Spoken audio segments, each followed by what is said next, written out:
Salut à tous et bienvenue sur le travail de l'ombre. Après ce Strasbourg OM, j'aurais pu vous parler de Steve Mandanda qui rentre dans l'histoire du club en devenant le joueur ayant le plus souvent porté nos couleurs. J'aurais pu vous parler de l'absence très préjudiciable de Luis Gustavo au cœur du jeu, mais j'ai choisi de m'attarder sur deux phases de jeu. D'abord, la première, elle est défensive et c'est le point, le défaut depuis le début de la saison qui n'est toujours pas réglé. Ce sont les coups de pied arrêtés. Et oui, on a encore encaissé un but sur corner et c'est très rageant.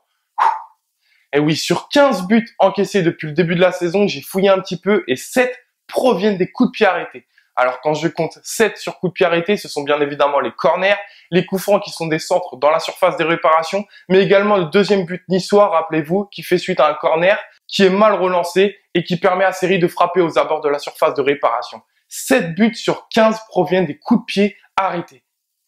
Le deuxième point, lui, est beaucoup plus positif. Il concerne les phases offensives et c'est l'apport très précieux de notre néo-international Jordan Amavi. Alors, pour évoquer cela en images, bien évidemment, je vais m'appuyer sur le premier but où il fait un gros travail, mais pas que. Je vais évoquer également l'action précédente qui, vous allez le voir, joue un rôle très important certainement sur ce premier but et qui est symbolique. On est à la 5e minute, en pleine attaque et on voit que Amavi est complètement seul et tente de le faire savoir à Thauvin. Thauvin aurait alors deux possibilités pour le trouver. En passant par un relais, en l'occurrence ici avec Sanson, ou ce qui me paraît être le plus judicieux, en crochetant vers l'intérieur et en le trouvant avec une passe appuyée pour accélérer le jeu. Malheureusement, Thauvin va choisir ni l'un ni l'autre et perdre le ballon. Mais regardez l'attitude d'Amavi qui de suite se sent concerné par son retour défensif malgré la déception. Il fournit un gros effort payant puisqu'il va intercepter le ballon. Là aussi, image intéressante puisqu'on va voir qu'Amavi, frustré, fait savoir très clairement l'erreur de Thauvin aux yeux de tous. Est-ce que ce message joue un rôle dans la suite? On peut se poser la question. Toujours est-il que l'action se poursuit, que Thauvin et Payet permutent, que ce dernier trouve Thauvin parfaitement situé entre deux lignes adverses, qui oriente son ballon et trouve NJ venu très proche de Mitroglou. De par son déplacement, il libère totalement l'espace dans son dos et obnubile toute la défense strasbourgeoise autour de lui, Mitroglou et Thauvin.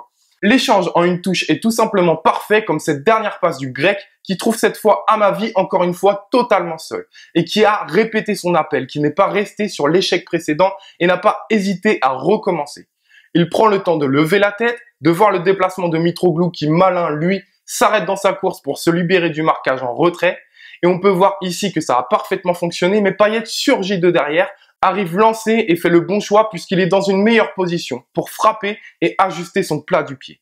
Voilà pourquoi j'ai trouvé une nouvelle fois Jordan Amavi intéressant dans son intelligence de déplacement, dans cette faculté à prendre l'espace créé par ses partenaires, dans son physique aussi, ce coffre qui lui permet de renouveler sans cesse ses appels de balle, dans cette justesse technique et également dans ce caractère puisqu'il n'a pas eu peur de dire à toute l'équipe l'erreur qu'a fait Thauvin et qui lui a certainement permis de recevoir le ballon sur l'action qui suit.